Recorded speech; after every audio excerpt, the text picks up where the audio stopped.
узнали эту историю? Мне рассказали мои коллеги. Ага. И поэтому мы частично уже сняли историю с русскоговорящей семьей, которую мы поедем завтра. Это история семьи Антоновых. И поэтому мы решили продолжить развивать. Да.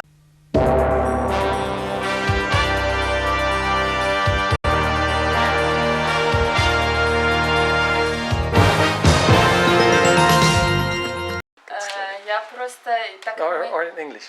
Okay. As we haven't seen Ilya yet, because we're going to see him just tomorrow, I can just say that I know this situation from some stories from the internet, and we've already made a short reportage on our television, and we've told about their story and the story of their family, and how his brother and sister was taken away. And this is a really crazy situation for Russians, because we know that the main reason for taking the children away was speaking Russian language, and I don't know, maybe it is bad for Holland that you speak a foreign language, but for Russian it is not so bad. That's why we don't understand why your children have to live in some other place with some other people, and why some other parents, they can't educate your children better than you. So, just because it's really bizarre, of course, has Ilya is the son? Yeah, he's the older. And he has been taken, or the threat is there that he is going to be taken away, or he has been taken away from the family? No, he wasn't, because he's older. He's the older son, and only his small brother and sister was taken away. But they were actually taken away. Yes, they are not at home right now, and their mother will go to see them on Wednesday, and they will have another court case on the 24th of October, because they have already won 2 court cases, the higher court cases, and the children had already been at home, but it is not so, because the social service, as I understand, they put it like a circle of documents, and as soon as the court case was won by them, they have another pocket of documents, and they begin the situation again and again. So it's like a circle. Met woensdag, ze hebben Arnold Heertje geïnterviewd. Ze gaan ook nog naar Joancie Breveld, dat is de advocaat van Silvano en Annelies Bontekoe. En komende woensdag zullen ze Korver gaan interviewen.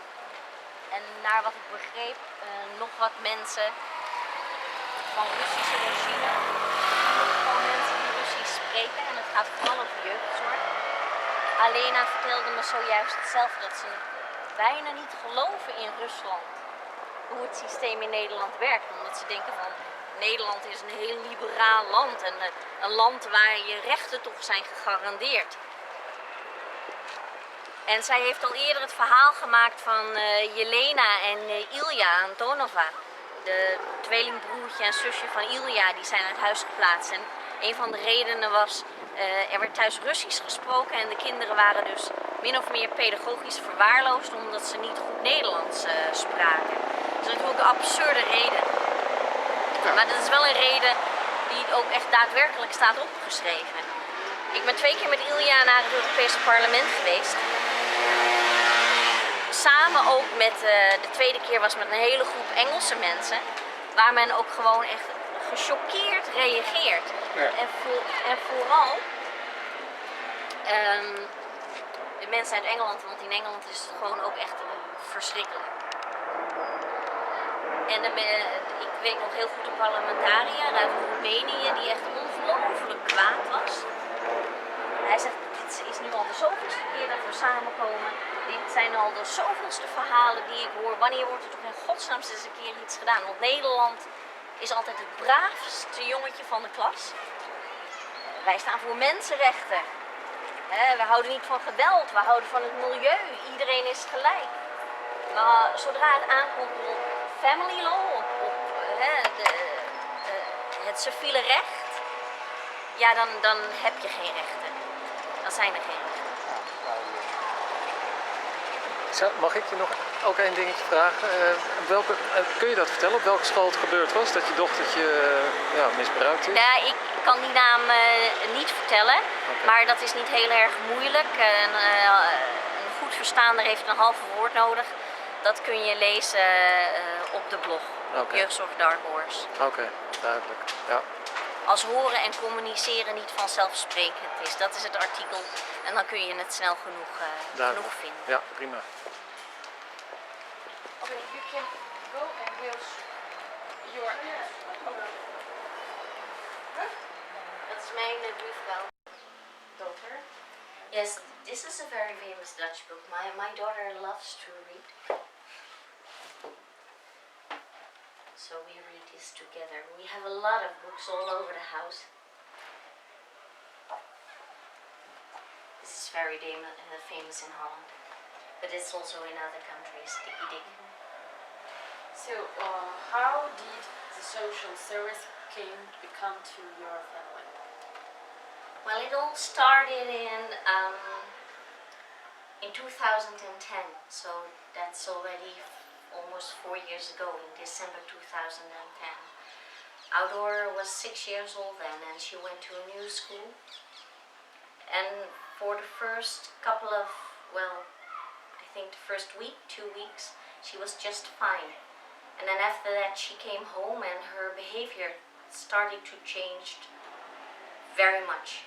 She was pulling my hair, she was screaming, cursing, she was afraid of sleeping, and in the morning when she had to go to school she was throwing up and she was crying and begging us not to let her go to school, but we thought, well, this is a new school, maybe she has to get used to it. And my husband always brings her to school, and sometimes I bring her to school on the bicycle. And then it was, but her behavior started to deteriorate. It became worse and worse, and we really didn't know what to do. So then first we spoke with the school, and she had permission to stay home 1 day a week. So that was a little bit better. She was feeling just a little bit better, but it was still very, very, very bad. And then just 2 days before the Christmas holidays in 2010, my daughter just wanted to kiss me. It was really weird in my mouth, and I said, "What are you doing? What is happening?" And then she started to scream and tell me I don't want to go to school because of the things that happen at school. And then she started to tell me some things, and I was shocked. So my husband and I, we went to school the very next day, and we asked for a professional to talk with us and with our daughter. And the school said, yeah, that's fine, we will do that. So in the afternoon, when my husband picked up our daughter, he asked, did you speak to a professional? Did you speak to someone? They didn't do anything at school, nothing. And then what happened afterwards, it was Christmas holidays, and then everything came out. She started to tell us very ugly things. And we called the child protection services. We called jeugdzorg ourselves, because she was telling that also other children in her class were being sexually abused. So we were very worried as parents, not for our daughter's sake only, but also for the other children. We were very, very worried. So we called AMK. That's the first thing you call in Holland. That is Adviesmeldpunt Kindermishandeling. We called them first. That was in December.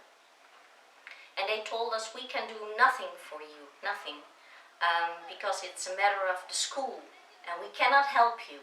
You have to be with the school. But the school didn't want to help us. They didn't want to know. And so when it was January, we didn't hear anything, and suddenly we got a phone call, and that was van jeugdzorg, van AMK. And we were very surprised, but also happy, because we thought finally someone wants to talk to us, because our daughter didn't want to go back to that school, and we were already looking for a new school for her, because he said she was crying and crying, I never want to go back to that school. And then they came and they visited us.